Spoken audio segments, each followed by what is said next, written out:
And welcome back to Hero Power. This is episode 23. We want to thank you all for joining us. And as always, I am your host, Avantes. I am joined by my co hosts, Zeroshio. What's up? And Versika. What's up, folks? And this week we have a very special guest for you, AC. AC? Hello? They're all AC, are you gone. there? All gone.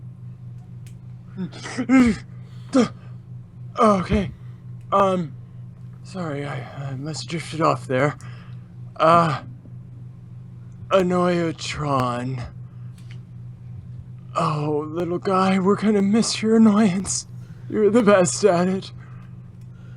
Upgraded repair bot. We're just gonna have to go with regular repair bot now. Flame Leviathan. Then, how else are we gonna destroy our board, huh? I think that's the last one. That's a lot of mechs. Yeah, somebody run over there and wake him up. Oh, hey, AC. Hey guys, how we doing? Doing well. Glad to have you. Hey, AC, welcome to the show.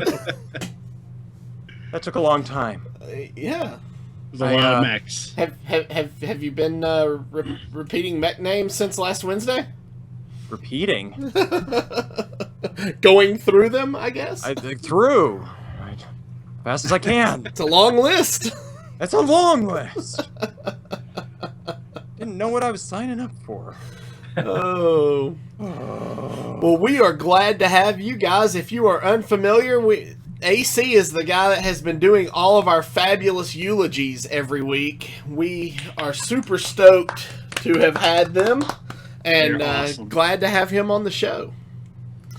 So, why don't you tell us a little bit about yourself, AC? How you got into Hearthstone and things like that? I used to play old Warcraft and Warcraft 2 back in the day. Even some Warcraft 3. So that's kind of the name recognition I had, and happened to spot it on my iPad and just went, that sounds amazing. So I got signed into it from there, and just kind of been a player since. Nice. Yeah, I know you were a big supporter of them, listener of the Legend of the Innkeeper for a while, and you were in that little community with us. And I know you took a little break, but it's good to see you back. Yeah, control now, and just playing much more casually now, really. It was kind of going a little off the deep end. But yeah, Good. so Good. And I have to say, I had a blast playing Heroes with you the other day as well. yeah. My absolute I think my favorite character to play in that is probably Murky, because he's There with you.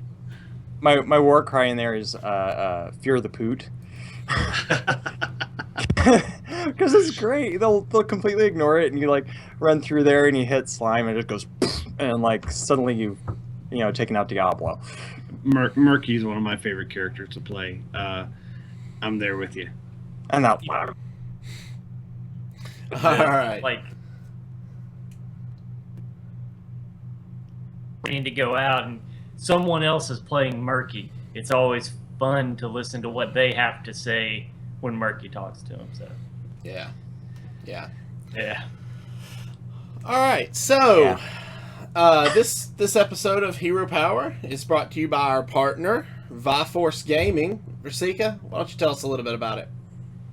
Well, we talked a little bit about price. We've talked a little bit about being competitive sponsors. But the one thing that we haven't talked to you about yet is just how great the people are at Viforce Gaming, how they will walk you through the process, how you can tap into their knowledge base to get the system that's exactly right for you.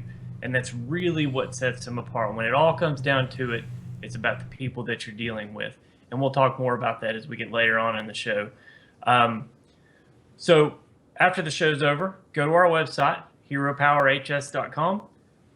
Click on the Viforce link. It'll take you right to their website, and you can find out how you can get in touch with them, start talking to them about setting up your new system. All right, awesome. So, we didn't have any emails or iTunes reviews this week. So, guys, Send them in. Gonna do our spiel.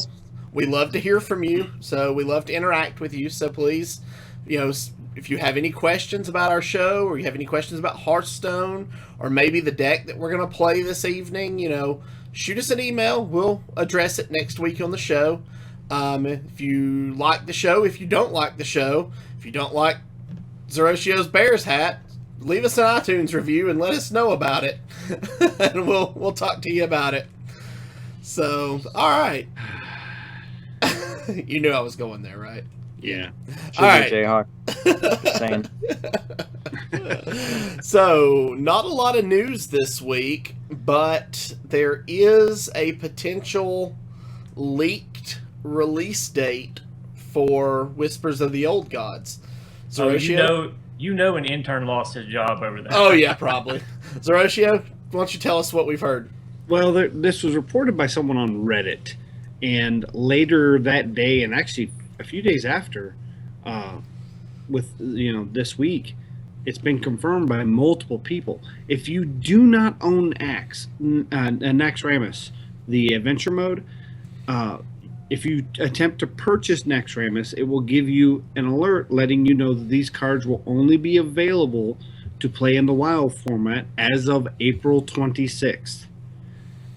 I think this has probably been in there for a while now, but a lot of people haven't seen it because nobody's buying Nax, because most of your serious player base have already purchased it, and the brand new players are hesitant to purchase something that costs, not knowing if they'll be able to play the card. Well, since they won't be able to play the cards as standard.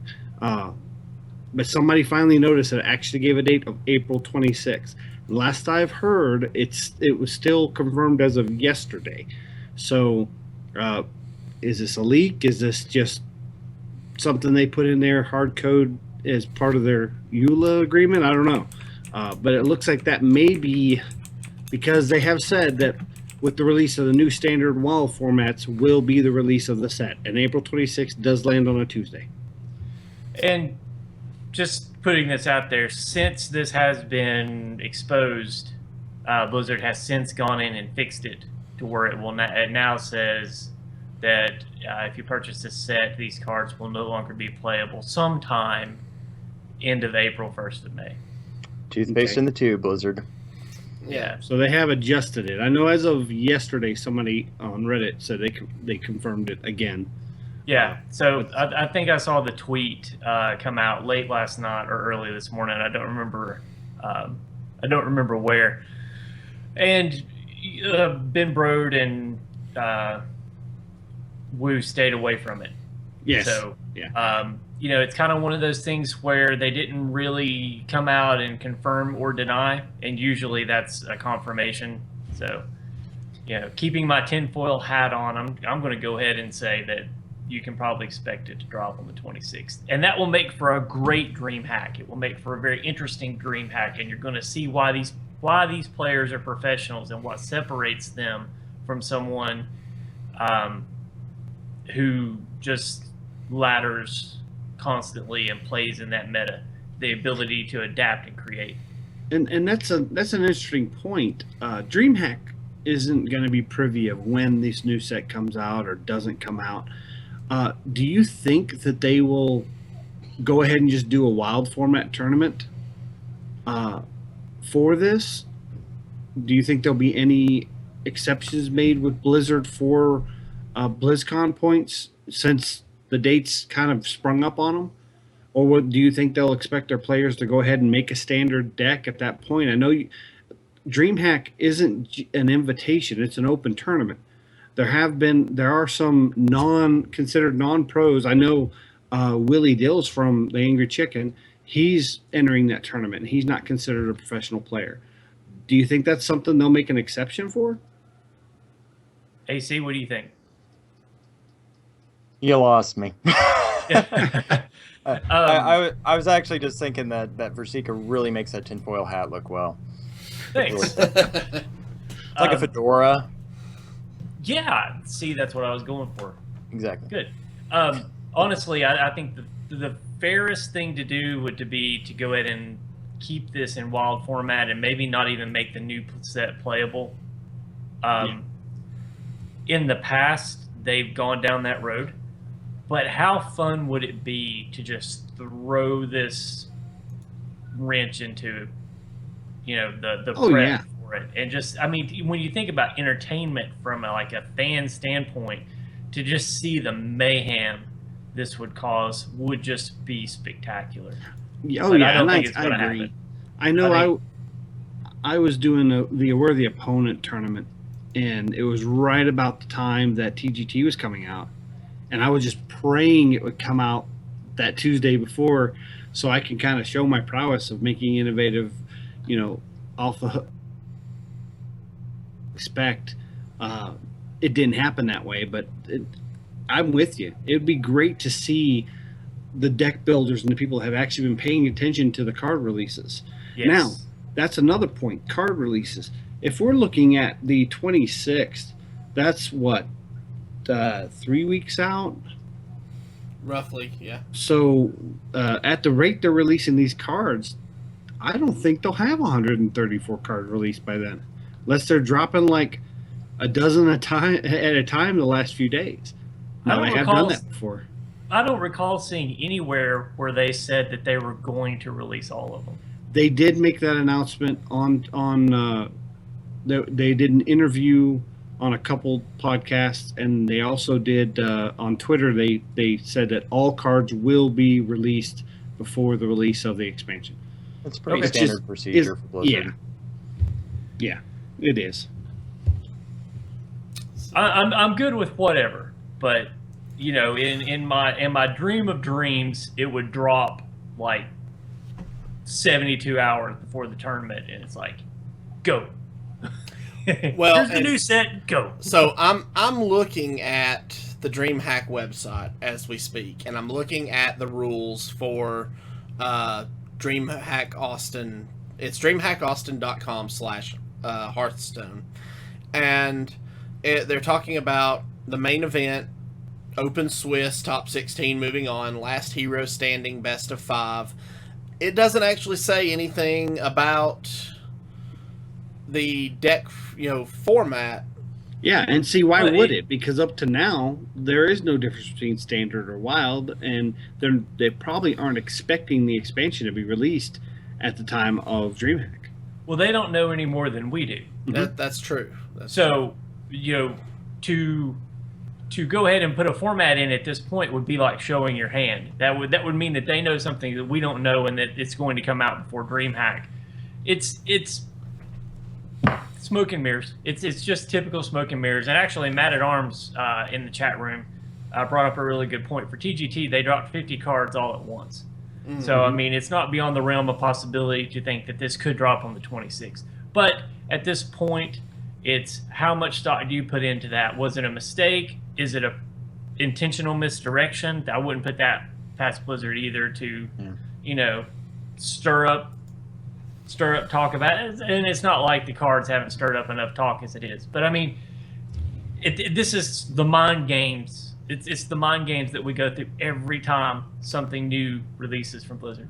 It's true. Mind control. But yeah, exactly. Yeah. And to bring up Matt at Arms again, he also made a mention that the Archon Team League championships that happened, that everybody loves so much, they happened during the TGT released. And when TGT released, that next day, they were allowed to put those cards in their deck. So it wouldn't be too uncommon for DreamHack to go ahead and say, hey, we're going standard, or maybe even going wild, but we are allowing the new set. And real quick, chat room is bringing up some great points. Beam Rider in chat brought up how many of the TGT cards actually changed the meta. That's a great point, because TGT did not have a lot of cards that actually even made it into the meta, much less changed the meta. You're looking at a set in Whispers of the Old Gods that is not only going to change the meta, it is going to have a massive, I feel like it's going to have a massive impact on the meta. Because and cards and cards that had a big effect on the meta are going away if you use a standard effect. That was going to be the rest of my point, is that it's coming in with standard. So not only do you have a new set full of new mechanics, you also have the exit of 2 expansions, or an expansion and an adventure, and the introduction of a new mode. So you've got so much change going on at once. Think WoW Cataclysm, and that's what's happening to Hearthstone. And I don't think Cataclysm. I think it's I hope it's better than Cataclysm. Sorry, I think Cataclysm was the last good expansion WoW had. Don't put that evil on me, Ricky Bobby. Don't put that evil on me. I'm wanting to see massive tidal waves and chasms open up, and we'll replace the rope with like a sundering across. Oh, that would be awesome. The middle, like a giant canyon opening up. Yes. Yeah. Tentacles Like coming out of the shaman sundering that goes across. That'd be great. Which, by the way, as a shaman player, I am stoked about this expansion. Cannot wait. We'll eventually talk about some of the cards. We're letting some of them release. And we're probably going to go over class cards first, and we'll do a little bit of that this week. But you guys, we do Shaman, Versika's going to go crazy. Yeah, you guys will have noticed we've not really talked about the cards because all the other Hearthstone shows are covering the cards every week as they release, and we didn't want to kind of just be in that same pool of, hey, we're just going to rehash what you've already heard 4 times on the other 4 shows that recorded this week. So we've kind of been putting it off. Right. Yeah. Well, we and like also, to put some thought into it. Really. We also didn't have context of other cards. We didn't know card synergies. Now that we have a pool of cards that have been released, we can start to see emerging themes. We can start to see which classes that we felt like needed to get buffed. Are they getting buffed? Which classes were too strong? Are they getting weakened, or were they getting buffed as well? Is the class going to change from a defensive and control class to an aggro class, or vice versa? So these are types of things that you don't know till you get further into the set. So that's one of the reasons why we've waited. Yeah, absolutely. So, AC, are you ready for Whispers? I got my 50 packs ready to go here. I was just gonna get it with gold, but that card back sucked me in. Yeah, it was just too good, wasn't it? Oh man, yeah, it was. And it was mostly that I think if they'd made it so that the eye in the center was going all the same way, but the fact that it's randomized and it's like they're all looking different ways as it goes, it just it got me. As Ben Brode said, it's both the creepiest and the cutest card back ever. Indeed. But I've been saving up my gold. I've got 3,710 right now, so probably be a good 40-50 packs on top of that. Good. I took a different strategy since I knew that I was getting the pre-release. I actually went the opposite direction, and I've been buying packs of Classic as I go along and building up my card pool for dust to hit on top of whatever I get and end up dusting from the new set, so that I can virtually guarantee that I'll be able to craft a few of the cards that I've seen that I already know that I want. Yeah, that's not a bad strategy either. The good thing about that is that we also know that there's some nerfs coming. Right. So that any of those that you're keeping over 2, or even if they make it complete crap, if you don't even want to keep 2, you're going to get the full value, full dust value for those. So it's not a bad idea. I'm taking a midway route. I'm sitting right around 2,000 gold. You're mid-range. Yeah, I'm mid-range, and I'm playing arena to get packs, and I'm spending gold for that, and I'm getting some of the gold back. But then I'm taking all those cards and saving them up for dust. So it's kind of a little. I've got like about 2,000 gold, and then I'm sitting at about 4,600 dust worth of cards right now, because I've actually got some golden legendaries that I'm not going to keep. Okay. So Zoroshio's going mid-range with his strategy. Versika's going aggro. I'm control. Avanti's Murloc?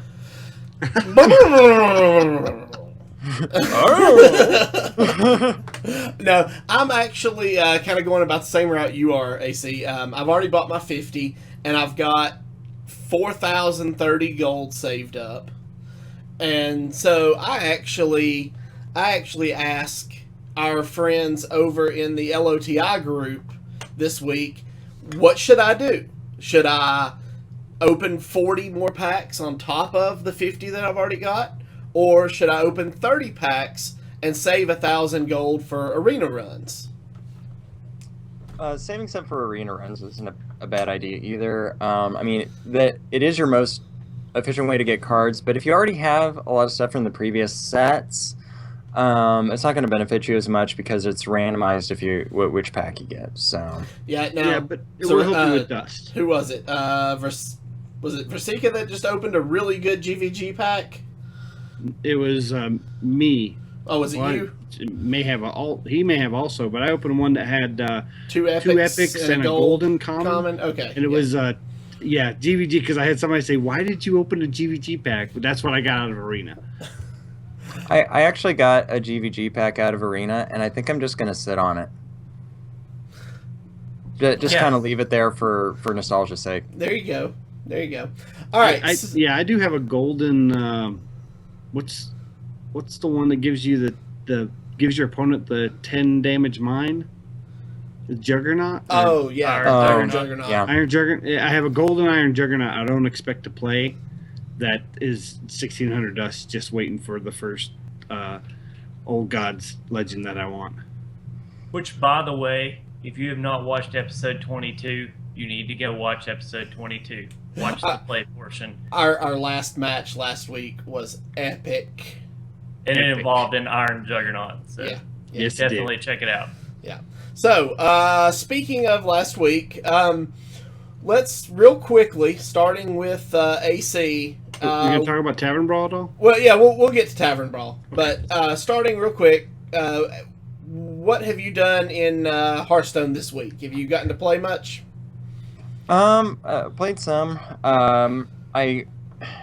It's so aggressive at the start of a month. I've been trying to figure out a best way to counter that, and I never quite get it. I've been having a little bit of luck with the Freeze Mage. I actually made a taunt warrior that I just called "I am a turtle." So lots of armor and taunts and trying to take advantage of that. Haven't really found a groove yet, to be perfectly honest. I was running a lot of Dragon Priest. That was kind of fun. Ran some Tempo Mage with the Flame Wakers. Running some Demon Zoo. Just haven't quite landed on anything that's floating my boat. But Well, the best thing at the beginning of a season I've learned is aggro and alcohol. Just don't even think about your plays. Just You're go too, straight too to drunk face. to remember your losing streak. I think that leads That's to right. legal charges in some states. All right, Versika, what have you done this week? Nothing. Not gotten to play much. Well, it was my first week back to work, so yay on one part, money is good. But last month, first of the month was great. 20 to 15, there was just a smorgasbord of decks, and I loved it. I had so much fun. So I started playing at the start of this month, and it's been all mech aggro, and I've just had. I guess I'm just so burnt out and sick of seeing those decks that it's just not fun. So I've not been. I'm finding it hard to find the want to play when the Heroes of the Storm meta, I feel like, just got shaken up. It's in a really cool place. You're seeing heroes that you've not seen in a while, and everyone's ability levels have improved a little bit. So for me, that's a more fun environment right now. So I've gravitated over towards that to kind of let this get out of the way for a little bit, and then I'll start my climb up the ladder, and if it's if it's still the same, then I'll just work on my standard shaman and just be ready for when the new set drops. Nice. I was gonna say, talking about mechs, at the end of last month, I was trying out one I developed that I was calling Mech Waker, and it was basically like Mech Mage with Flame Waker thrown in, and kind of a concentration on the spare parts, to try to take advantage of that. Nice. So did I play you today? Because I played a deck. No. I Sorry, heard say- variations on it, but that's a neat little concept. Yeah, it Yeah. was. And it thoroughly wrecked me. So, speaking of climbing the ladder, congratulations to me. I actually hit 15 already Good this job, month, but then I lost back down to 18.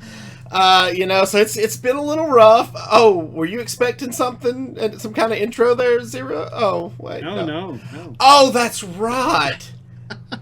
Congratulations go out to Zeroshio, because in the last waning hours of season 24, Oh.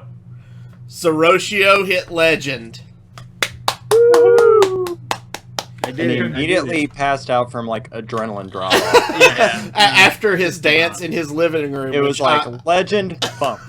I did do a dance. I did do a dance. We are talking the 11th hour here because we were all watching and cheering him on, and I went to bed at 10:30 Eastern, and he'd like sunk down to level 3, and he'd sent out a text saying, "I don't think I can do it this month. I'm probably just going to turn in." I was just like, "Well, you gave it a good run," and I went to bed. And I woke up the next morning to just pandemonium. Yeah. Well, I was The happy way it- for it, but I was the way it went- totally surprised. is I told myself I needed to be in bed by 10 because I had school the next morning because I work for a public school. And 10 o'clock hit, and I was hitting really high on rank 3. And I'm like, I can give myself till 11. And so 11 o'clock hit, and I'm in the middle of 2. And I'm talking to, I've sent text to you guys saying I don't know if I can be able to do it this month. But I got to give a huge, I can't give a huge enough shout out and thank you to Fred over at Hearth Coach. The entire run, the entire month, including the last waning hours of the season, he was on my friends list in chat, giving me ideas, pointing out little mistakes I may have made, asking me how I felt. Should I change decks? Do I feel? And that's things that I want to kind of talk about, and we could talk about it later in future episodes. But your mindset changes once you're past 5, and you start doubting whether you're good enough to hit legend. And sometimes you just tell yourself, well, I'm just not good enough. And a lot of times it's just your matchups. So if you can evaluate your play and say, I'm playing the games good, I'm just losing to RNG or bad matchups, you just need to power through it. Maybe take a break and let those decks get out of the way. But Fred was able to help me with that and gave me an advice. He said, if you think you're going to get it, if you're pushing really hard and you're getting really close, turn spectate off. Go ahead and put yourself busy so you can't get any messages. And I said, hey, then I won't have you. He says, doesn't matter. Just do it. I'm not going to be offended. Just buck down and just get it done. So around 11:30ish, I hit rank 1 again. And because I had hit it earlier that night, fell down to 3, then I was back up to 1 again. I did that. Turned off spectate. I put myself busy, plugged my music on, and I just focused. I went into hyper focus mode. I blocked everything out, and the ladder resets at 2:59 Eastern time, which is where we're at.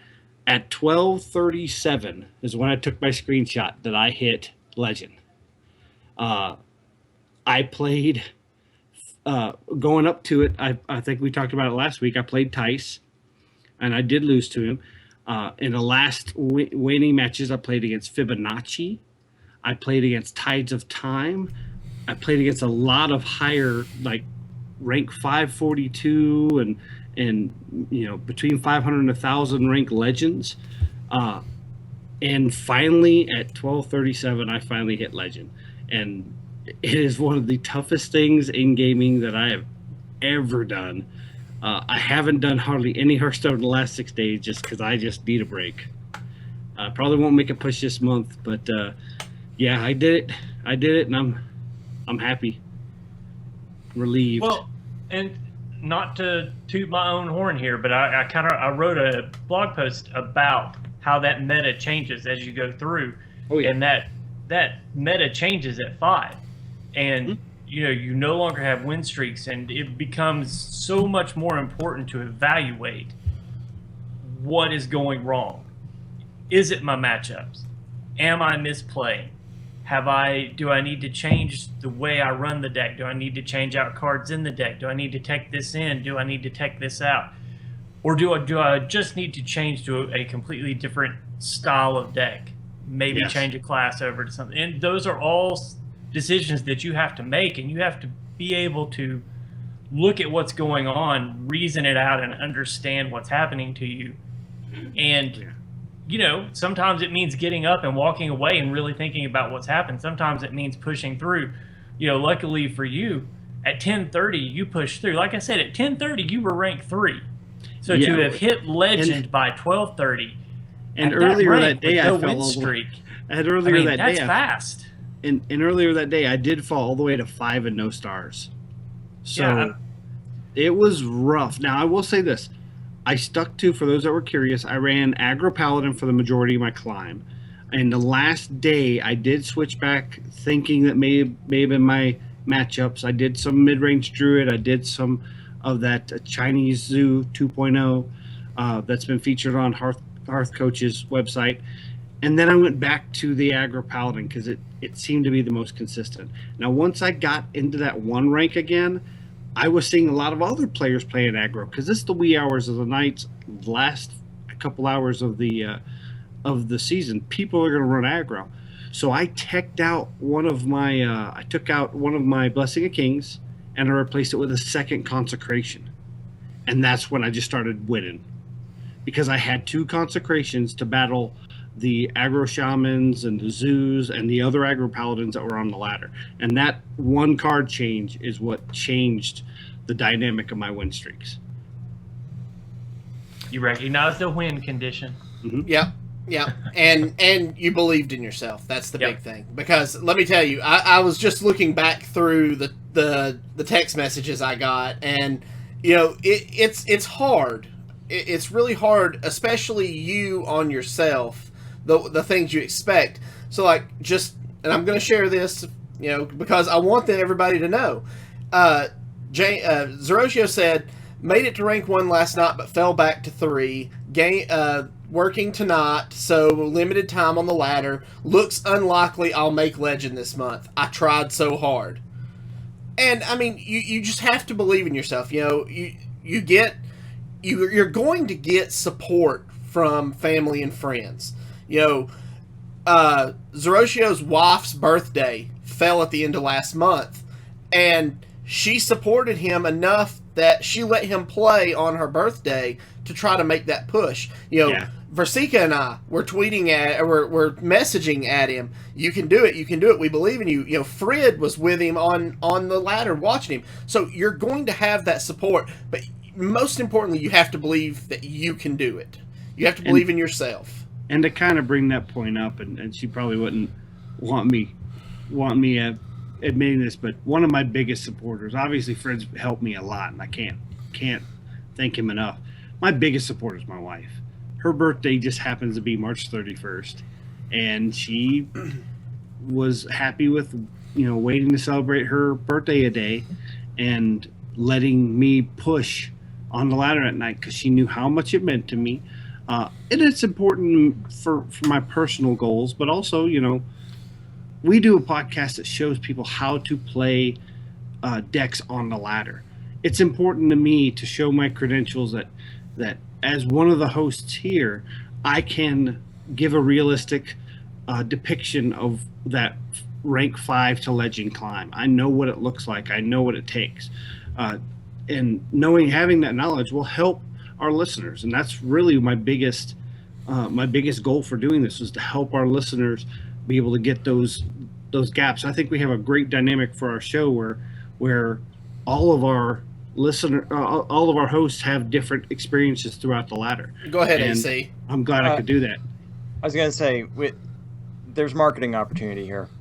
So, coming soon to the Hallmark Channel.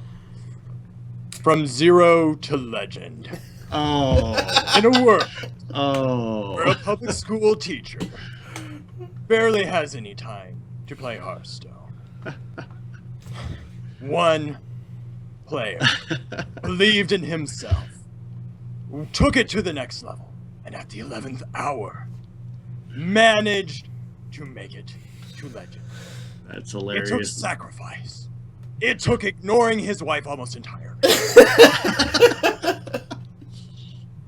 And it took a lot of aggro and drinking.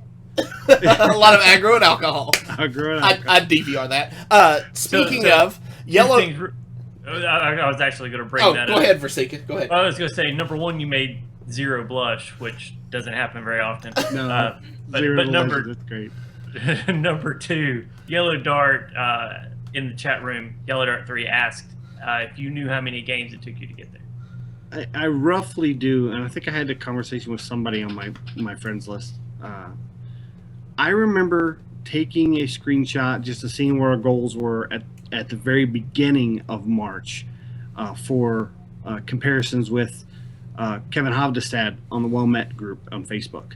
And I want to say I was right around the 4,300 games won in play mode. And I only play ranked. So right now I'm sitting just over 4,800. So that would mean I had over 500 wins. So you do the math at a probably 55% win rate. I'd say I put in between 700 and 750 games this month. Yeah. And to kind of was able to make such a good push is we had spring break this month, and I played about 8 to 10 hours a day for about 9 days. All it takes is ignoring children. That's right. And nothing's All right. impossible. Yeah. So Tavern Brawl, we kind of touched on it there for a second. We are going to talk about it, and not to steal your thunder, Avantes, but Go ahead. this week's Tavern Brawl, I hate it. It is one of my least favorite Tavern Brawls. I'm not surprised. Yeah, exactly. But everyone put on your surprise face. It's so random, and Versika hates a tavern brawl. I'm You heard not it here first. not an RNG fan. To give and my this one is all RNG. to give my opinion on this Tavern Brawl, I loved it because this one was all RNG. I love it for all the same reasons Versika hates it. I like the RNG Tavern Brawls. I like the coin flips. I know AC played some. What'd you think of it? I enjoy this one. I do think it is a good one for new players because you just you pick a class and run. Yeah, it's RNG. But I always get a little confused when people start complaining about RNG in Hearthstone. and this is not a direct critique of you, Versika, but it's just a matter It of can't be. like, It's okay. You're allowed. well, but the thing about Hearthstone has been the random element. And it's part of what you can do in the digital format that you cannot do in a physical game without just like making your brain explode. So it's always going to be a part of Hearthstone, and to a certain extent you kind of have to live with it. RNG and there's bad RNG. And there's ways to manage it in a way, especially when you're doing constructed, in such a way that you actually get good results out of it. Like think of Sylvanas is technically RNG, but you can kill off all the stuff you don't want first, and then kill off your Sylvanas and get what you want, right? Exactly. So that's good RNG. I think, when you have the whole thing of like all these unstable portals, yeah, you can get some bad beats, but a lot of it is a matter of how you play what you get. It is fun. One thing I want to point out: myself and AC had a game just before the show, and I was able to entomb his wonderful RNG of Tyrion Fordring. Yes. From then on, because I was the only one with a minion in my deck. Oh, and tell them how you kept getting Joust. Oh, it was this. Which particular minion kept popping out? Skeleton King, or yeah, is that what Skeleton so King? Every time I killed the skeleton mage, it would go to the deck. He's a to 7 look for a Joust. Yep. It would pull out this nice 8, and it'd pull out nothing for me because I only have spells, right? And lo and behold, it goes back into his deck. I think you were even duplicating it at some point. Weren't Yep, you? I faceless manipulated it, so I had 2 of those skeleton mages, and it's a 6 cost, 7/4. That when he dies, if you win the joust, he goes right back into your hand. So I just kept putting him out, cleared his board, putting him out, cleared his board. It was fun. I loved it. Yeah, and here's the thing, like, if part of the reason Tavern Brawl is fun is that, like, after you get your pack, who cares? And playing Zorshire in that one, it was just, we were just having fun, so I was just laughing, and I wasn't even care that I was getting my... I care because I have to win 5 Tavern Brawls this week. I would just... That quest would just be X'd. Yeah. Well, and see, here's the thing, is that my time is very limited. So the time that I do have in Hearthstone is important, and I have to make the most of that time. So Tavern Brawl is not something that I play a lot because it does tend to be more random, and there is no real short-term goal attached to it, like there is in the ladder. So that being said, I give the Tavern Brawl 12.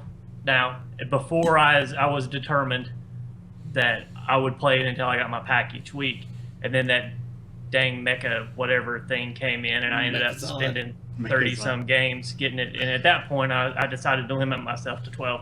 So actually, right before the show started, I lost my 12th in a row. So my Tavern Brawl is done.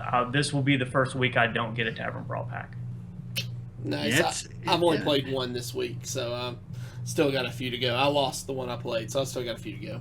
I did my dailies using the Tavern Brawl because I like the Tavern Brawls where you actually use a class, because then you can usually get your dailies done.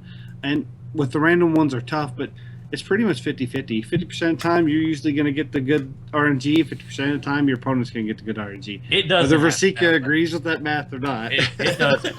No, because the last game that I played, my opponent played Onyxia, Tyrion. Who's the mage that gives you the 3? Ronan. Ronan, and then he played a Kel'Thuzad. Do you know what mine? I got a refreshment vendor. That's more health to face for Sika. Then I got a charging 2/1 Murloc. Then I got a card I'd never seen before.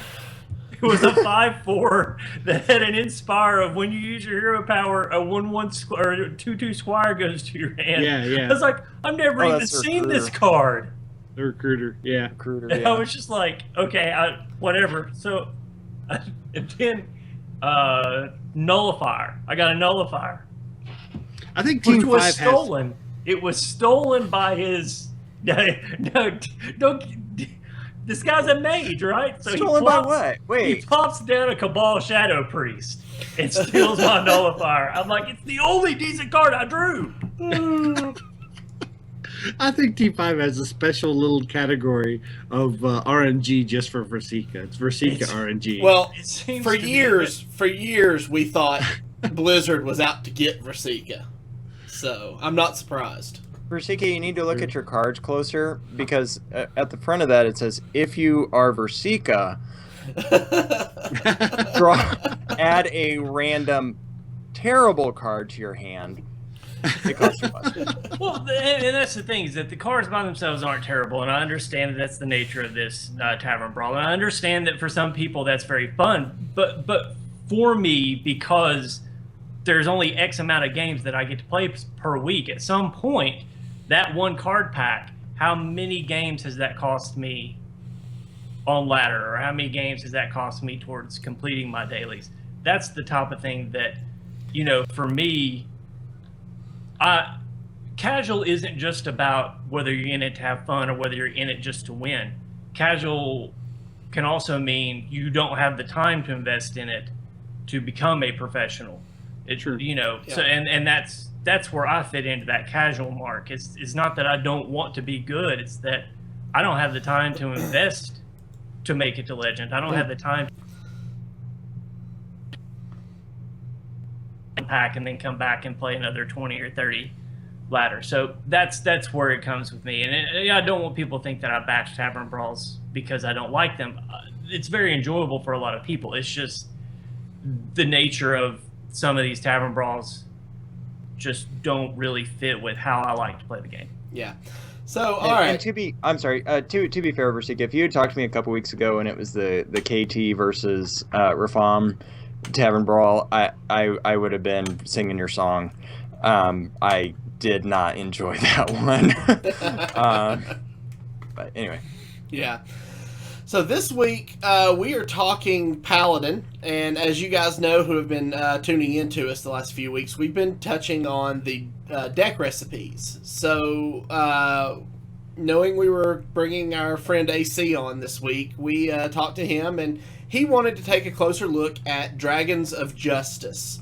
And so we went ahead and pulled this deck up and started checking it out, and it's an interesting deck. If you guys haven't seen it yet, the deck list consists of 2 Argent Squires, 2 Equalities, 2 Fairy Dragons, 2 Jeweled Scarabs, 2 Wild Pyromancers, 2 Outdoor Peacekeepers, 2 Blackwing Technicians, 2 True Silver Champions, 2 Consecrations, 1 Keeper of Uldaman, 2 Twilight Guardians, 2 Azure Drakes, 2 Blackwing Corruptors, 2 Dragon Consorts, 1 Chillmaw, 1 Nefarian, 1 Ysera.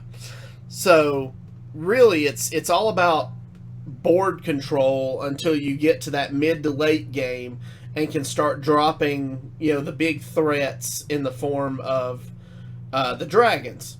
So, AC, since you kind of wanted to bring this deck to us and you wanted to check it out, why don't you tell us about your experience playing it? Well, I'd say across 20 plus games, I maybe got 4 wins. And that was trying it out on both ranked and casual. There's some funkiness to this one. And, Broden and the guys have said, that the recipes aren't meant to be the strongest laddering decks. They're meant to be starting places. But that being said, so a few aspects of this pop right out at me as far as being problems. The biggest being that there's basically no card draw on this, which, especially against an aggressive deck or something like that, you need to have cards in your hand. And I found I kept running out a lot, especially because, in terms of curve, it's a little up and down, but not too bad. But for example, between 1 and 2 drops, that's a third of your deck. So, you're mostly dropping like some pretty light, some light minions and spells. Until you can get up there, and it just there's not enough punch to it. That was one problem. The other piece of it is that there's basically no healing within the deck, and if you're getting low, you really needed something to bring you back up.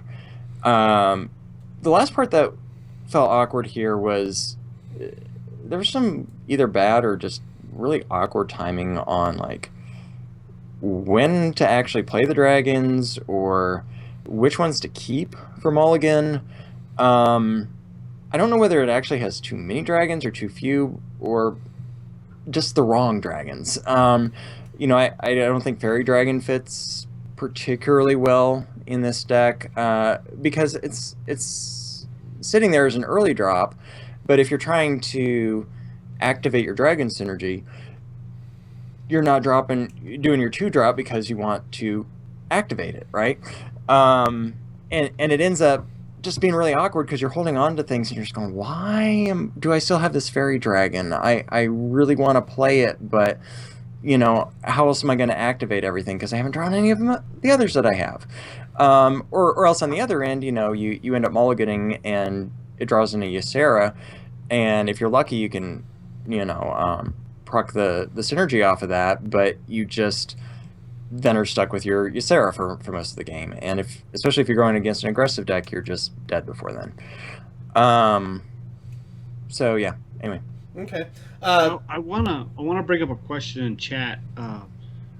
Ducharmo or Joey mentions that why put Jeweled Scarab in this deck, and I'm not sure what their thought was, but being a very seasoned Paladin player, I can tell you Paladin has very, very strong 3-drops. I mean, you're usually going to get an Elder Peacekeeper, a Coghammer, Divine Favor, or Muster for Battle. Those 4 cards there alone increase the value of Jeweled Scarab in Paladin. I know when I run Paladin decks, if I have an open 2-slot that I'm looking for something to fit in there, it doesn't necessarily fit to the synergy, or I just don't have any more cards, I'm just looking for filler, I will put in Jeweled Scarab for that specific reason. Paladins probably has some of the strongest 3-drops out of all of the classes in Hearthstone, in my opinion. I agree, Zoroshio. Like the Jeweled Scarab is helpful for rolling over into those 3-drops.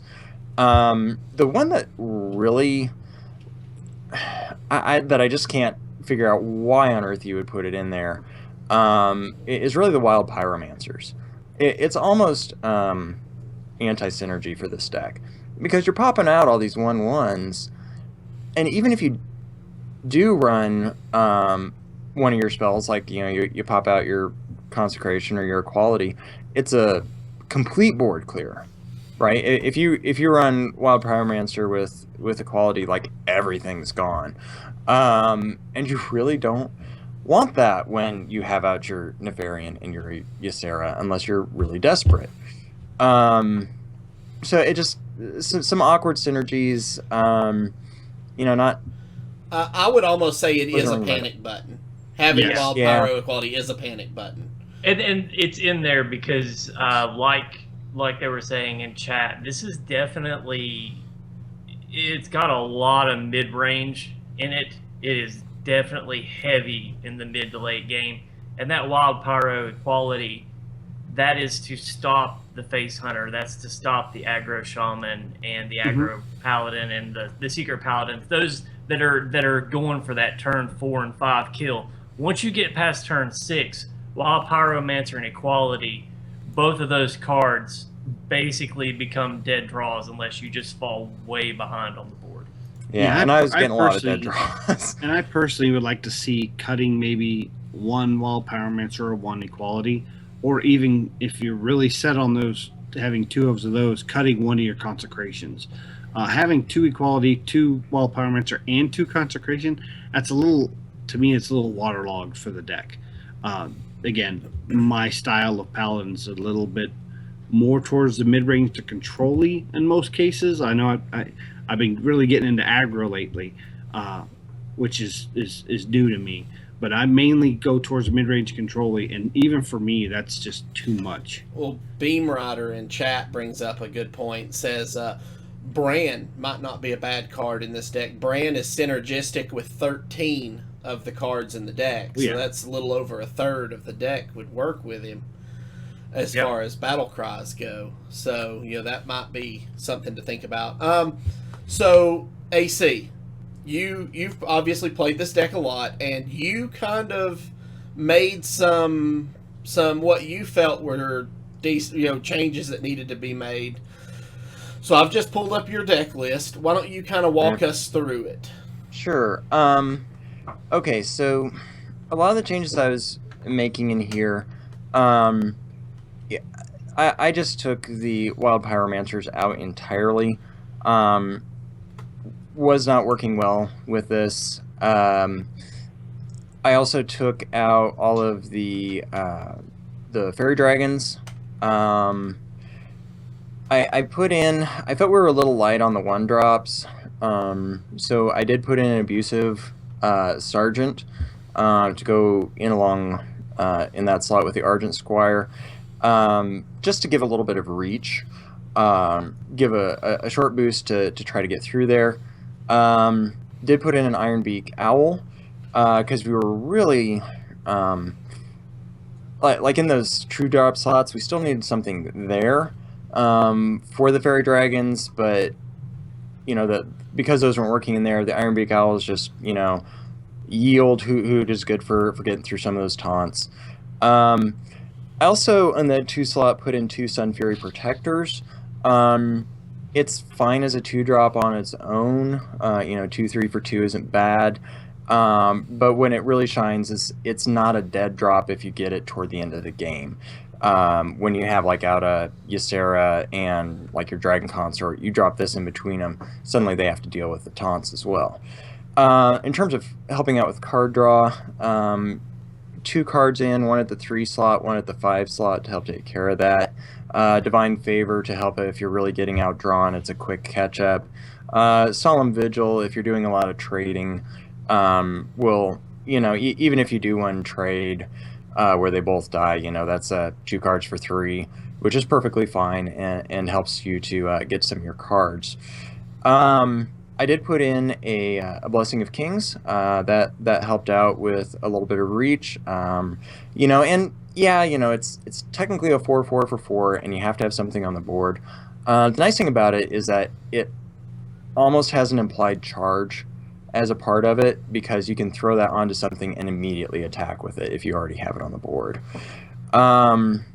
Moving on down the list, I kept the consecrations. I did take out the equalities. They just weren't working with the rest of the minions in the deck, especially late game. Because why do I want my Ysera to have 1 health? I really don't. And then moving on down here, the Azure Drakes, Corruptors, Consorts are all basically the same. You'll notice a change here, though, where I got to Volcanic Drakes. I actually really like these guys. You think of 6/4 for 6. Oh, man, that's terrible. Yeah, if you're top decking it, it is.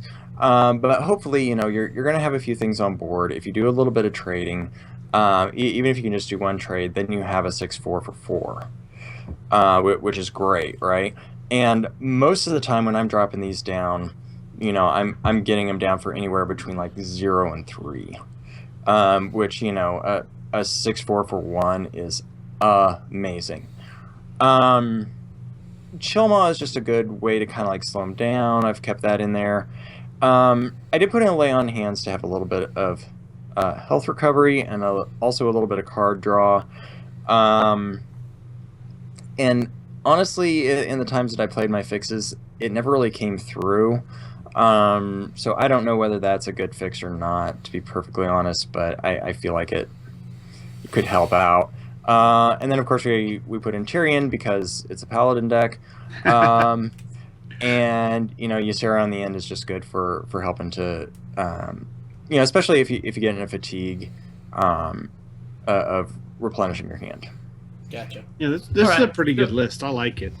So there's a question in the chat room about the 2-drop and putting in shielded mini-bot. I'm guessing you were trying to keep this in sort of trying to keep it standard because that's what all the deck recipes standard, right?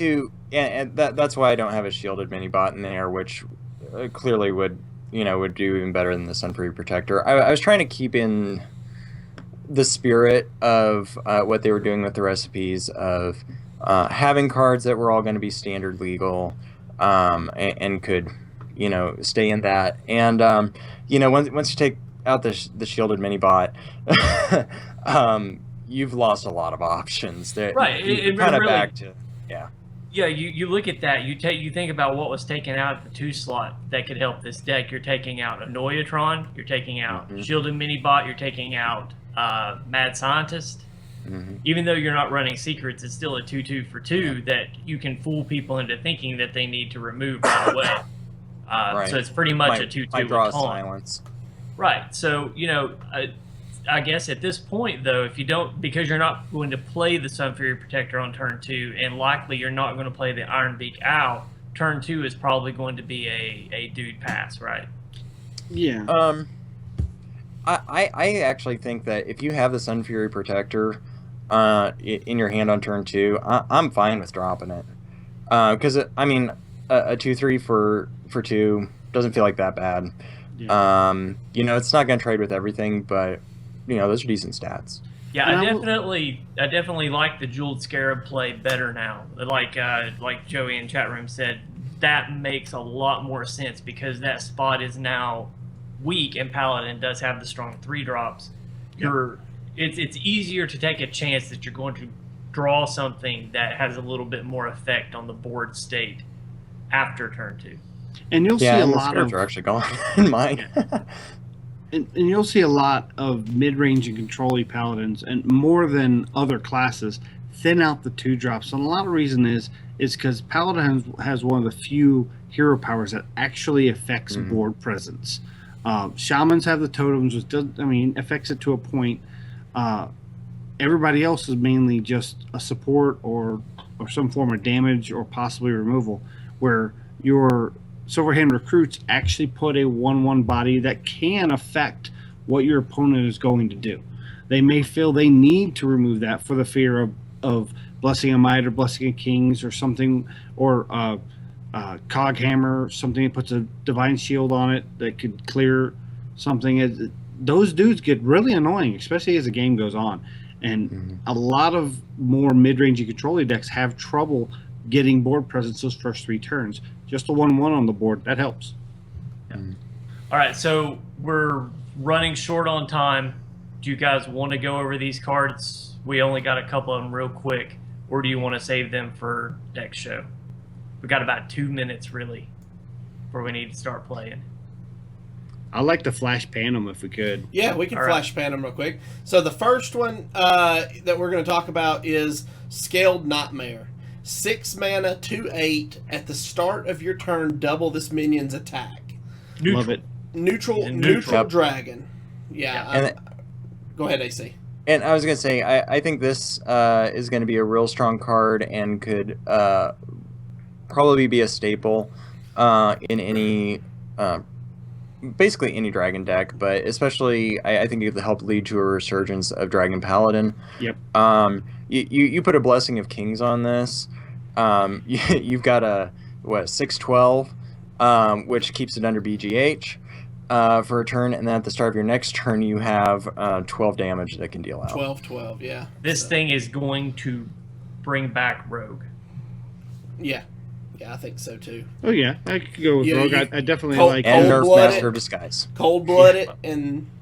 But the trick is you have to keep it protected at least for a round. Otherwise, it's priest bait in so many ways. Yeah. Yeah. What's great with this is you could actually do the conceal first to activate the cold blood, because it won't knock it out of its stealth or anything like that. So that's 2 cards right there. That makes it a 6/8 going into a 12/8 next turn. I like it. Yeah. Real quick, gotta give credit to Twitter on that one. Yeah. Matt at Arms, our starter, and I were in a conversation. We were talking that back and forth. So I think they actually brought it up. Next is Steward of Darkshire. 3 mana, 3/3. Whenever you summon a 1 health minion, give it Divine Shield. So much great synergy. Yeah. It passes the vanilla test. It's a 3/3 for 3, and the key word is summon, not cast. Yep. Summon. This works with your hero powers. This works with your Muscle Battle, all that stuff. Yeah. Defender lives. All right. Next, Valfin Inquisitor. 1 mana, 1/3. Battle Cry. Your hero power becomes summon a 1/1 Murloc. I did hate this card. because it would be horrible in any Fin deck. Yep, but it's not for an anything deck. Yeah. Tell us It's a about hard that, AC. counter to an anything deck. Yes. I didn't think of that. Yep, it spoils the pot. If you make sure those Murlocs keep dying every turn, that lowers the likelihood they'll get the Murlocs that they want. Correct. Yep. And Love it. if you'll notice here too, like, I mean, it's a 1/3 for 1, which is, you know, great for a 1-drop. And, right, and because it's still pumping out 1/1s that you're summoning, it still works with Steward of Darkshire. Yep. And It as just long doesn't as, work with the Silverhand Recruit buff cards. It's- right, so as Or long as you're not, Quartermaster. like, worried about that synergy, and all you're worried is about 1/1s, you're golden. Yep. All right, and the last one we're going to touch on today is going to be the one that ruined my childhood, my lore, and that is Ragnaros Lightlord. 8 I think mana, it's a fun 8/8. At the end of your turn, restore 8 health to a damaged friendly character. I am so happy Control Paladin will be back. So the one thing this one does not say that the regular Ragnaros says is it can attack. So AC, what are your thoughts on it? I think it's a fun card. A lot of people were, you know, complaining about the lore on this, and, you know, whatever. You know, Hearthstone screws around with the lore anyway, so it's fine. We're just flipping everything around. I don't know, like, the fact that you can attack with it is good. It's a little slight. I mean, I'd like it's okay on the stat line. I do like that it can heal itself. I think that will likely end up being its greatest usefulness. But I have a feeling it's going to be a big BGH target. You know, if they can't take it out, it's a great card to have sitting on the board. Especially if it keeps healing your face. Everyone had better pray that they don't nerf Big Game Hunter, because 2 in a deck is just not going to be enough. Okay, hold on. Wait a minute. I'm waiting for the Trollden videos for somebody who has Akanai Soul Priest out, and they use a And then hero drops power with Ragnaros. Professor Peltris. And get Professor Ragnaros. Peltris pops this out, and then it hits their face. But it doesn't Oh, say no. it doesn't say heal. It says restore. Ooh, interesting. It does not have Akanai Soul Priest synergy. Eh, Interesting. That's so what something does I'm- Akanai actually say? When something would heal a target, you deal damage instead. That, to me, I want to say this has been brought up before, and it did work with Akanai, but It says your cards and powers that restore health now deal now damage. deal damage. Oh, it So, does yes. say restore. Yeah, so Yes. it will hurt. Yes. So there could be a situation where somebody's low enough, and they have Peltris out with Akanai, and it pops this out, and they lose. we could see that in a Trollden video. Yeah. That would be funny. So And So, don't get me so- wrong. Some Beam's calling me a little crazy in chat room. Like, if I get this card, I'll play it. You know, I'll give it a shot. But you know, I'm not entirely sold on it yet. I'm yeah, crafting this actually, card. Beam Rider is right, because Lightwell says the same thing. I'm crafting this card. okay. This is the first card I'm going to craft. All right, if I don't guys. get it in my first 50 packs. So that is going to do it for us for this week. If you're joining us on Twitch or YouTube, stay tuned for the live play portion of our show. If you are listening via the audio podcast, we'd like to thank you for joining us. Remember, you can follow us on Twitter at HeroPower_cast, and you can find our past episodes on YouTube at youtube.com/ECMMOgamers or on our website at HeroPowerHS.com. If you enjoy the show, you can help to support and improve it by joining our Patreon, like our good friend Joey did last week, at patreon.com/HeroPower. And as always, we'll see you again next week. And don't forget to use your hero power. Thanks, guys. Alrighty. Let me, are you ready to rock and roll this, AC? I think I got it up here. Real quick, I want to talk about Viforce again. Yeah. I told everybody at the beginning of the show that I'd come back to it. So, scenario: you're going out computer shopping. You're looking for a gaming laptop, or not a laptop. You're looking for a gaming desktop. Gaming laptops are kind of over in a section. So you go in. You're looking at all the parts. You're looking at all the different models they have out there, and who are you going to talk to about it if you're not sure if something is going to be powerful enough to play something you want to play? You're going to be talking to a salesman. You're going to be talking to someone who, once you walk out the door, they're not going to care what happens to you. So that's the difference between going someplace and going to Viforce.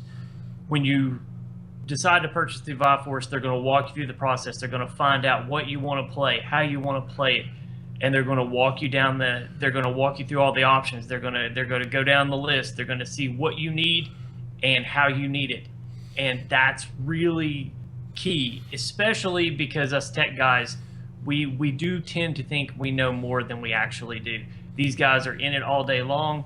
They have their finger on the pulse of what's new and going on in the tech industry.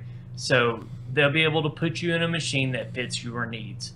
And to me, that's the most valuable thing Viforce offers, is that they truly want to see you be the best gamer and to have the best system to get you there. And that, to me, speaks volumes about how and where I want to do my business. All right. So, ViforceGaming.com. Or you can go to actually, it's easier, just go to our website, because you guys, you're going to be there anyway, heropowerhs.com. And right there, after you stream the show or show it to a friend, you can just move right over and click on the Viforce link, take you right to their page. Because they're going to be there reading your blogs anyways, right? Because you're writing a couple blogs a week now? Oh. Trying to? Going back to work actually really put a dent in that. There's just not enough brain power left when I get home. I'm working on it, though. And just to put this out there, the one that I'm writing now is kind of inflammatory, so I'm trying to be very careful with how I word things. So I'm taking more caution than I normally take with blogs. Nothing says good reading like controversy. Yeah. So we're playing the non-modified version, or are we playing the original version? I believe we're playing the original version. Isn't that right, AC? Wait, you said the same thing twice, Versika. Yeah, I we're think playing that's right. the original version. I'm sorry. Yeah. Okay. All I right. was like, wait, non-modified or original? So I'm ready for you to go ahead and head in, and I'll spectate. All right. Hey, now, are we supposed to do this on ranked or casual, or does it matter? We try to do it on ranked if you're okay with it. Yeah. Yeah, it's fine. My rank is terrible at the That's moment okay. anyway. It's the first of the month. Yeah, it's the start of the month. That's expected. Yeah, that's cool. It's the first of the month. Oh. Funny thing, last week's deck, I actually tried it again at the beginning of the season after I dropped down to rank 19. It actually did better at 12 than it did at 19. And that's Nice. not uncommon, actually. All right, let's see what we got here. Blackwing Technician, Jeweled Scarab, Twilight Guardian, and Consecration.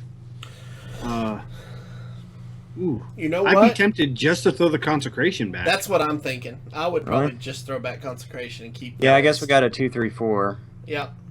And we got an And it'll activator for the synergize with the 3. three. So And you're playing against a shaman, they're probably going to Right. spend probably 2 of the first 5 turns overloaded anyway.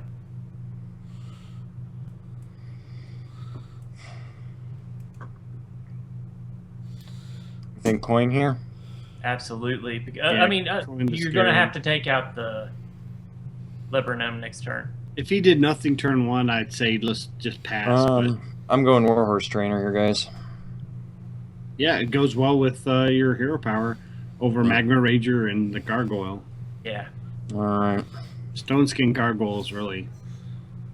I wanted Yeah. that card to be good. Ah. Oof. Woof. Is this worth the early early equality? Quality? Maybe to That's- keep I that mean, 6 you're- off my face. That's a lot of Yeah. damage. That's 10 damage in value doing on it. right now. Yeah. Yeah, so equality that so we can get rid because he popped out the whirring Zap-O-Matic. You just got to remove that. Yeah, and we'll have Blackwing Technician next turn here, which will be okay. First 2 turns for this deck is rough, anyways. Right. This is Aggro Shaman. You can tell by the Tunnel Trog. Yeah. Tunnel Trog and a turn And 3. a Leper Gnome.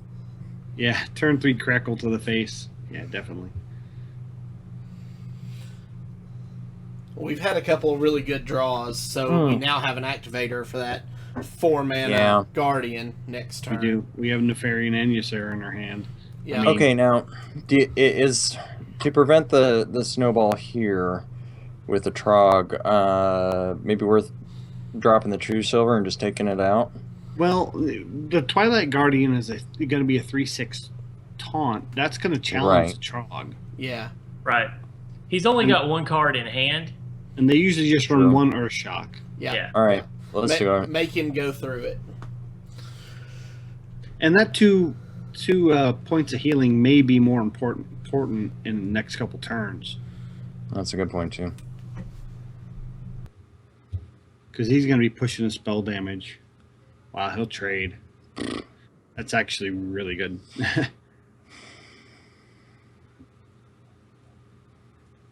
Oh, that's a bad drop. Well, this is Oh, where... yes. Oh, yeah, okay. Well, that changes things. Drawing the Blackwing Corruptor to get rid of the Direwolf you just put out. Yep. Nice. So now he's top decking. Yes. Yep. We're pretty solid in here. Okay. Lava Burst. That's one less Lava Burst to our face, so that took out our Corruptor. Right, forcing him to trade was huge there. Yeah.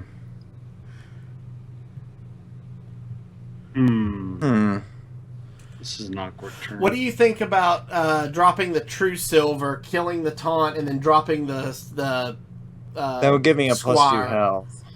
That would heal you for 2, and it would develop the Squire on the board. Or you could even go with the 3/2. I like the Pyromancer. Squire because the Yeah, Divine that's Shield's better to gonna trade.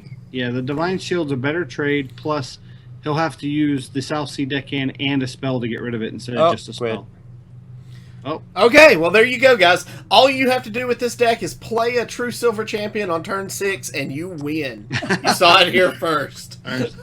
Yep, Well, happened every that's- time to me. Right? That's the thing about the Aggro Shaman, especially the current build. If you're not in a position to win sizably by turn 6 or 7, it's not worth playing anymore.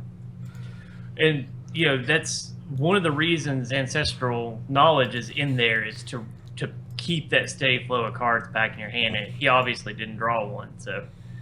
But Beam Rider actually brought up that he basically bursted a non-taunter, and that should have gone to your face.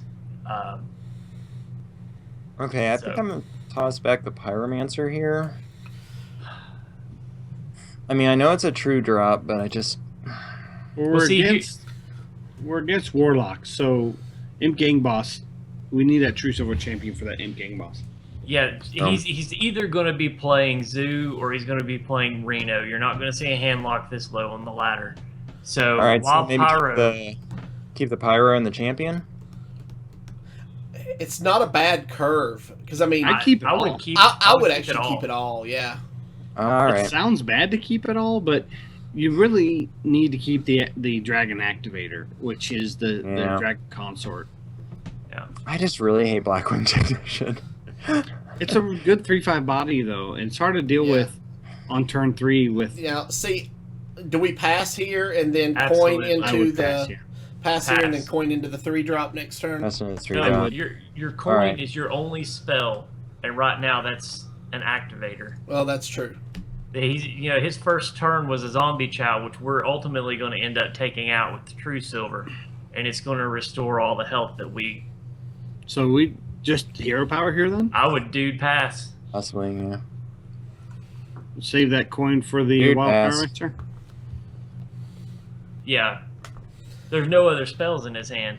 I just want No. to take a moment and say I love the animation of Leadrin's hero Yeah, power. isn't that cool? Oh, I do too. With the light beams him in. I think that's great. But they don't come out gold if you get Leandrin. No, you have to get the golden Leandrin, right? Yep.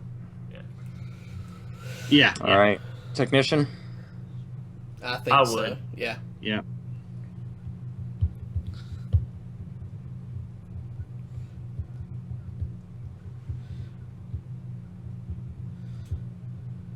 Yeah, Mad at Arms in chat is saying Reno lock or hand lock, and I'm 95% sure. Excuse me, 95% sure you're playing against Reno lock. And the current version of Reno Lock kind of plays like hand lock. It has your Molten Giants in it, and some of them even have one. It has one Molten Giant, and usually sometimes one Mountain Giant. So, I wouldn't be surprised either way. So you gotta play it pretty controlling. Yeah. Well, this is where Blackwing Technician is going to be huge because that 5 health is just hard for them to manage to get through when he knows he has to keep some of his major removal spells to talk to you later. I think I'm tempted to... I like the Jeweled Maybe drop- Scarab here. Yeah, I was gonna say drop the Scarab and a dude. Yep. Yeah, I like that mainly because we don't want to overcommit too much. Yeah. Because he'll bait us in for turn 8. Ooh. That's a hard choice. I think I'm sort of justicing. Justice? I think I'm sort of. yeah. I like the Sword of Justice as well. All right. Because then Yeah. your other stuff's going to come out a little bigger. So Including your hero power, which we'll probably be doing a lot of hero powering until he uses, was it Twisting Nether? and see, next turn we're going to have 5 mana, which the sword and a Right. hero power falls in perfect. Mm-hmm. And see, this is great because this falls right actually into Aldor Peace. Aldor would be Yep. pretty good here. Yeah. Yeah. And you could even sword coin Aldor, since we're probably not going to see a lot of 1/1s on the board. While Powermancer value goes down. Seeing the Mountain Giant tells you that it's either Reno or Handlock. So now you're saving your Wild Pyro for a Panic equality later. Right. So sword coin Coin. Aldor. Yeah. Follow the I like that. rules. And we have Wild Pyromancer and Consecration. 1, 2, 3, 4, 5, 6. So we're good on our hand Yeah, size. I wouldn't attack. He's with the burning a sword. card this Yeah. turn. Do not Do you attack just wanna with go sword. face? Just Yes, go face. face Go- with the 3 minions. Yeah. Yeah, and keep don't the attack sword. with yeah. He's burning a card this turn because he's at 10. Yeah. Yep. Oh! it's a Siphon Soul. This is great for Wah, Tyrion. wah. It's great that he burned that for Tyrion. This looks like Reno Lock. Apologies.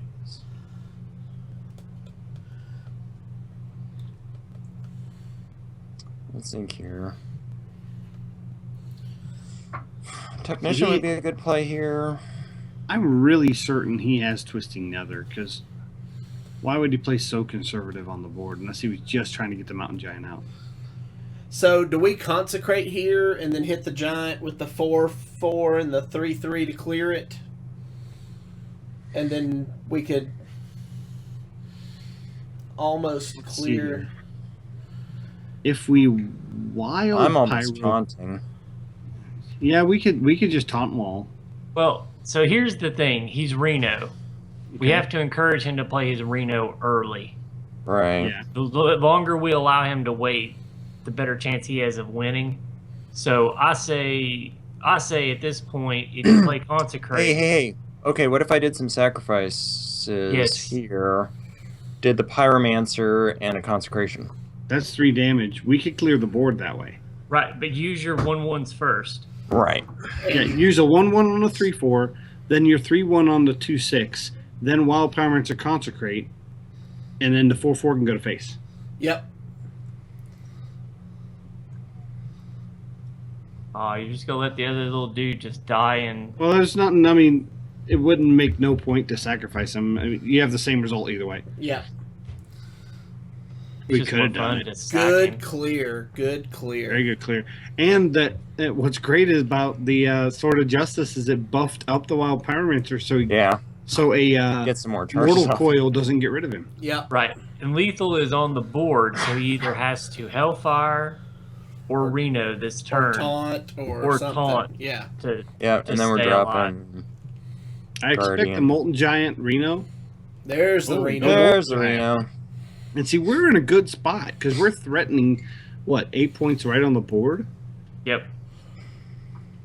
See, this is where I'm tempted to play Dragon Consort. If we do Dragon Consort, we can then do Twilight Guardian also. Yes. Right. And get the buff from the swords. That's what I was going Yep. to say. Absolutely. So, Dragon Consort first. Great minds think alike, Rasika. Okay. Oh yeah, because that's gonna drop it by. Yep. And now Yep. Twilight Guardian. And go face with the 2/4 power minions. Wow. That's some damage on the board. His deck is doing a lot better than I thought it would. Of course, it would do This well is against honestly other one of control the decks. best drops that or best times I've had this thing working. Oh, well, that's not Well, terrible. no, I mean that was just there for me to. He took the worst. He took the worst to take. one. He can't even clear that. No. So I would Mention? I think I would I'm thinking Consort's gonna take out Belcher. I'm actually thinking yeah, go ahead. I guess Blackwing Blackwing Technician. and Blackwing first and then play the Tree Silver. Yeah. 'Cause we need to clear. I was trying to think That of way the something a little Blackwing's more at clever, 4/6. but Yeah. we need him at 4/6. So yeah, True Silver. So What do your you think? 6/6, your 6/6 needs to clear Belcher, Yep. Sure. and then I would take out the Ball Pyro with the True Silver after I took out the Slime with the With Aldor? 4/3. Yeah. And Wild Pyro, and then take the taunt to face. Yep. Okay. Good sequence. Good sequence. Yes. Sequencing is very important with this deck. Yes. You want him to have to trade one of those into that Twilight Guardian. And it's looking like a Nefarian. Because we know he doesn't have a Siphon Soul. Right. Other than Yeah. Twisting Nether, he's probably going to Twisting Nether this turn if he has it. He almost has to. And he can't tap into it because he won't have enough mana for it. I'm thinking if he had another, he would have played it already. Shadow Shadow Flame. Flame. Still, that's Still. not a clean clear. No. Yeah. No. He still has to clear the Blackwing because we're gonna take out the mind control tech with the True Silver. Yep, and he knows it. Fuegan. Yeah, it uses both Fugan and Stallic. Yeah. The Fairy? Nefarian? Yeah. I think so. Fairy in See what we face? get. Yeah, and then I would go face with the True Silver. When we get Hellfire and Corruption, Corruption. Hellfire.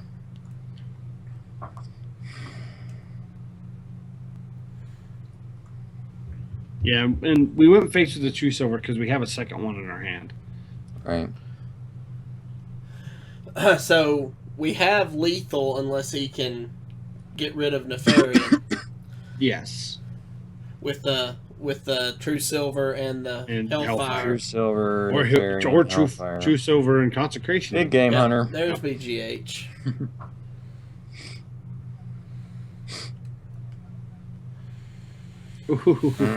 Wolf. Makes things messy. Okay, hold on. 4, 5, 6, 7, 8. We have 9 points of damage over the next couple turns. Oh, Twilight Guardian's gonna help. Wow, Fairy Dragon's acting as an activator. Yep. What do you think of Twilight Guardian and then True Silver to face? Just to try to set up for lethal? I agree.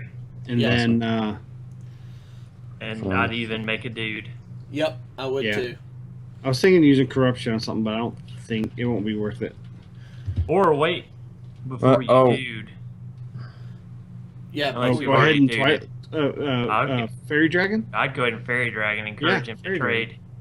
Yeah. Better board presence. Right, 3, and now 6. he feels like hopefully he feels like he has to trade. Mhm. Well, if he has the twisting nether, this is when he's going to want to use it, and this will seal the game for him to lose it. Because if he twisting nether here just so he can get Thaddeus, he won't. Okay, Yes, Sarah. that seals it anyways because we can go face Hellfire and Consecration. Yep. Yep. Unless he has some nope 1, one 2, mana. 3, 4, 5, 6. Yep. 7, 8, 6 9. and 3 is 9. The only thing that kept him out of Science! that was a heal bot, like Beam Rider said in chat. I'm dropping equality for fun. Oh yeah, I just would. to Equality. just to BM him. Equality Heck yeah. Consecrate so he gets his Thaddeus. Give him that joy. And then face and Hellfire. Ooh, Okay. double Thaddeus.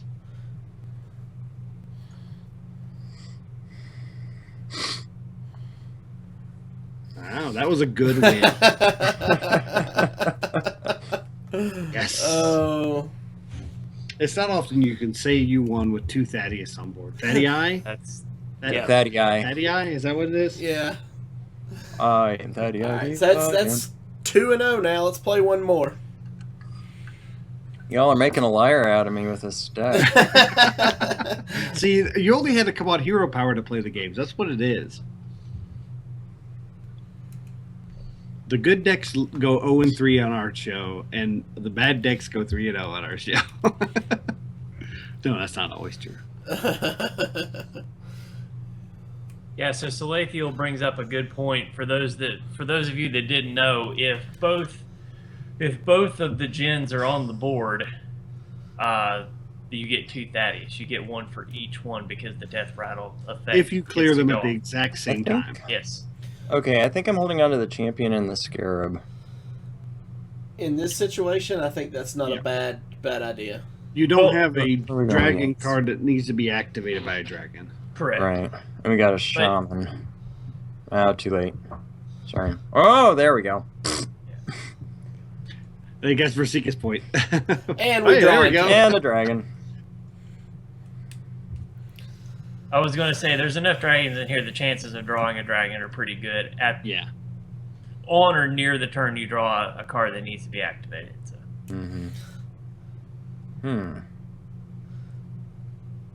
Well, we take care of that. Scarab. Oh yeah. Yeah, we just scare of that because next turn we'll We'll black go and right to white 3. should- Ooh. Uh, Ooh. I'm thinking Regent. Yeah. I'm kind of thinking Region as well. It's a 3/3 for 3. It'll at least kill it'll at least trade with the Trog. Yep. And we don't have enough lower cost cards for questing adventure, and obviously the Coliseum Manager is garbage. And I'd like to wait for the Regent until we get to turn 5 so we can use the hero power at the same time. Okay. Hmm. So go ahead and use the activated Blackwing Technician here. Yeah. Yeah. That's what I would think. So he's going to have to burn Overload to take it out. And even if it burns Overload, it still clears 2 of his creatures. Oh. This doesn't look like a face. This looks like a It's variable. not acting totem like a stone. face. It's acting like, It's totem. It's a totem shaman. Yeah. Well, I've seen this deck when I was going in the top ranks at the end of the month. It's a new style of shaman. It's a little more control-y and has even spread of overload and some of the totem synergy, but it's I mainly think True Silver is the correct. mainly Yeah, control. champion. Yeah. Clear that out. So far, it's got all the cards that we played last week. Could it be totally totems? You know, it could be totally totems, actually. It's possible. Is Tunnel Dragon totally totems? Yes, Absolutely. It is. Mm-hmm. So far, you're right. It's a bad pull. Well, the Blackwing Technician, we could use our face to clear the Flame Tongue. Being Corruptor?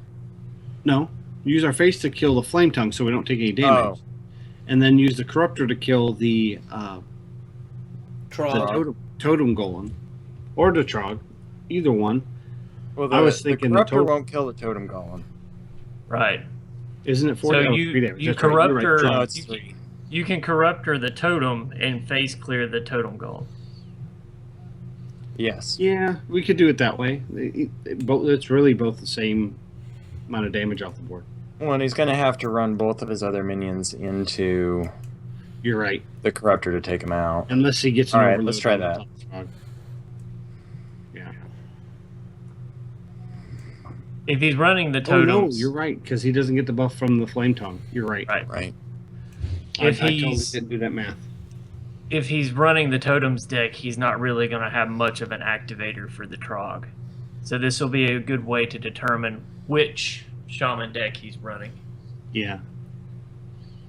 And now that I'm thinking about it, this does look a lot like the Totally Totems deck builder. And break 17, I wouldn't be surprised think- somebody tries it. Next turn I could run Scarab and then boost it to a 3/3. Yep. Could. And you know, Papo could be a listener of our show. And they're just, an episode behind. They're just waiting. They wait for the download. Well, there's, All right, good. So he had to use 2 cards to get rid of it. Yep, 2 for 1.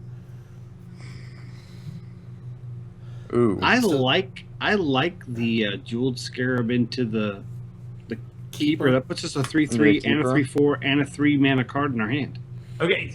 So here's another True. alternative play for you. If you play the Scarab first, follow it up with Scarab. Twilight Guardian, because Mhm. he's going to have to go into the Guardian anyway. We can then play the Keeper next turn, True. and that And have way the we have a element of 3/6 surprise. taunt on the board, True. and we can play it Yeah. in conjunction with the Regent, forcing him to make hard decisions on what he wants to clear. Good call. I like that. Muster? I think Muster's a no-brainer here. Between Flying Machine and Questing Adventurer, I think Muster for Yeah. Battle is a no-brainer. Yeah, Muster. Flying machine. I Want to put think on my this hot dogs. I think this changes our play, because I think next turn now we muster first, and then we keeper and turn one of them into a 3/3. Yeah, yeah. Mm-hmm. Ooh, he's gonna take a lot of face damage off of that. Excellent. Yeah, yes. Yeah. That is exactly what we Straight wanted. and Is it- 7. You're right. That's exactly what we wanted. My thanks. So Muster, little BM there. Man at Arms says, "Stay on target. Stay on target." And face. Oh, yeah, of course. Poke it. Totally Totems. They have 2 Doomhammers in it, right? Yes. Wow, this. Yeah, I'm almost resigned to the fact this is Totally Totem. Ooh, Which I don't is- like that. Oh, there's a lightning storm. That's another roll low. Good. Yes. Good. That's another thing to note when you're going up the ladder. Knowing what your opponent's deck is, identifying it early increases your chance of winning. I like Chillmaw here because it will clear the board when it dies. Yes. Yeah, but True. you don't really have board threat right now. No, but I would- if he has the Rockbiter weapon, that's 10 points of damage. Right. So I say you Yeah, but he's Blackwing gotta hit. Corruptor. If you Blackwing Corruptor and you True. play the Regent, that's going to give him 2 targets that He's he gonna feels have like he to hit needs that. to What take do you out. Corruptor? Do you go to face Corruptor, or the spell power. okay? Yeah. No, you take the spell power out. Yeah. Spell power is the more dangerous of the 2. He's already used the lightning bolt. Go to face. Yeah, he has used a lightning bolt. There's 2 in the deck. Only it's a one totally in bonus. totem deck. Yes. It can also kill Yeah, Joey was saying if we play Chillmaw, it also kills anything we play when it dies. Narf. That's true. Well, now, okay. We expect him to try to clear. Now we're in a good position with Chillmaw. Because this Corruptor can trade up here to Elemental. Right? Or we can just use Sarah. I'm thinking Ysera. Yeah, okay. Clear the elemental. Wait, pop no, the no, Ysera. no, Straight up no, with the no, elemental. wait. What? Oh, Okay. Oh, Okay. crap. No, you're fine. You're fine. Go So ahead, Ysera? is there a face? Yeah. Well, yeah, duh.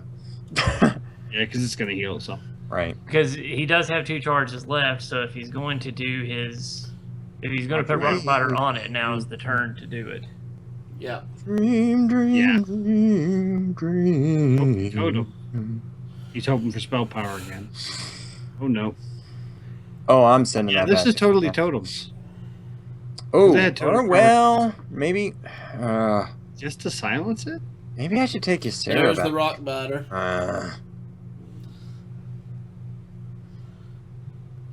Ow.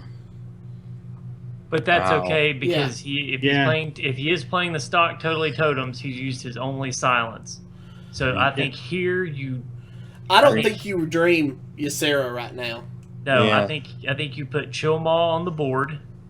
And dream the Dream I would the dream 6/6. anything. totem carver. I wouldn't dream anything because I would. if he has to trade the 6/6 Oh yeah. into it, it kills it. Now, if he has a silence, he already used a silence. He used one. If he's playing stock, It has then two. he's out. But if he's not playing stock, you could be dead. I think there's value in dreaming the totemic Okay. or the totem carver That'd be the back safe into the play. hand. Yeah. To play safe, let's go ahead and do it then. Do we go ahead? Well, we don't want to put anything else on the board because we can dude just a dude. Yeah. Yeah, just dude. I mean, he'll die, but Yeah. All right. face or I want to save it just in case. where it's so low health. I don't know what we use it for. Yeah. But, Yeah, he's probably digging for spell power totem. that's what it seems like, which means we're probably going to want to keep clearing his totems as much as we can. Oh. So see, it's not stock. It's not stock because Healbot wasn't in there. Heal. You Sarah to clear the 3/3. I think you Drake first to see what you're going to get. Okay, Fair so enough. throw that on the Drake. Okay, Yeah. Okay. Ooh, that's nice. Dang. So run Ysera into the 3/3. Dude Yep. into the 1/1. Dude into the 1/1. Dude into the 1/1. Do we want to go ahead and 6 to the clear the healing face. totem? Uh, Just so I'd he rather doesn't do have a 6 to chance to get face. to the. I'd rather do 6 to the face. yeah, Okay. I would too. Right now. Because if they kill the And I would do Shilma, Squire. it's gone anyway. Say again. Dude and Squire. I would. You know what? I would do Squire and Pyro. Oh, okay. Just I think- load up the board. Make Load him- it up, make them I scared. think that antique Killbot puts us on the clock. Okay. Face.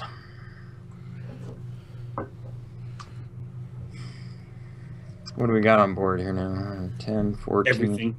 15, 18, 19.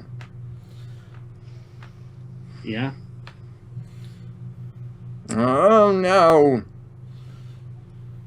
That's not This terrible. is No, it's not terrible, Could and be he worse, has but- no more of those left. Yep. Yep.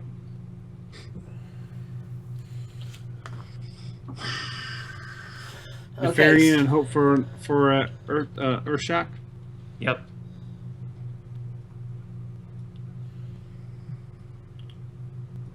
Oh, shock! I called it every week. I get one. Totem Carver. Well, do we go ahead and clear it with the Sarah? No. No, absolutely not. Send it all to face. Okay. Boy up. Karma. We've got a Because lot. we're going to be hitting him with Lava Burst The next RNG turn. gods. The RNG gods are favoring us. He's got to clear it all. And he has no reason. Oh yeah. Yeah, this just blows the board up. Yep. He needs charge, or even Doomhammer doesn't win it. Nope. He has nothing that can win it for him now. This is he's done. Ball game. Oh well, No, it's yeah, still, you that's just right. run Lava Ysera burst. Run into the Ysera totem. into the Lava 2/2. burst. Into the 2/2. Yep. We got the lava burst too. Sarah Yep. doing work. Nefarian to face, and then Lava Burst to the face. 3-0. GG. Pretty good. So you guys are gonna stick around as I'm going up ladder, right? No, pretty soon Versika's gonna turn into a pumpkin. Yeah, we might have to add a patron level where Versika talks you through playing Shaman and Zero talks you through playing Paladin. So, Nice. well, all right. So that was Dragons of Justice. Guys, let's go do last minute thoughts. Zeroshio, starting with you. Love it. I can't wait to take this deck and tune it for when the new set comes out. All right, Rasika. I agree. Gonna be making some changes, especially with some of the dragons with the scaled nightmare. But absolutely. All right. Be playing. Excellent. AC, last thoughts. Thanks for having me on, guys. I honestly, with Scaled Nightmare, I really wish that they had kept the original translation for the name. I liked it so much better. What was Nightmare it? Drake. Oh, Yeah. You know, like Scaled Nightmare sounds like you're having trouble measuring flour. Like, I can't tell the scale. It's such a nightmare. Oh. All right, guys. your humor astounds me, buddy. We loved having AC on. We love the eulogies that he does each week, and that's one of the highlights. I know we have a lot of people who tune in every week just to hear those eulogies, and so we thank had a you lot so of- much for doing it. A lot of reviews that have specifically stated that they listen for the eulogies. So, It's been a lot of fun. yeah. Yeah. So that being said, you can come on the show anytime. Open invitation. Just let us know when you want to come on, and we'll set it up. I'll just show up in the corner. Like you won't even know that I'm going to be on. It'll be like Be pop-up video. Be snapping us. He's sitting there like, da, da, da. Wait, somebody's in the corner. All right, guys.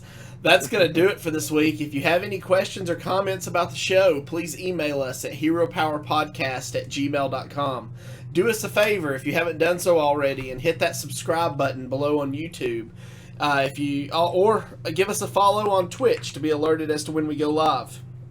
Also, remember to check out our Patreon, because once we hit our first milestone, we're going to start giving out a minimum of a $20 a month prize to one lucky patron who backs us. For more details, check out patreon.com/heropower. And as always, good gaming. Push for legend. I did it. So can you.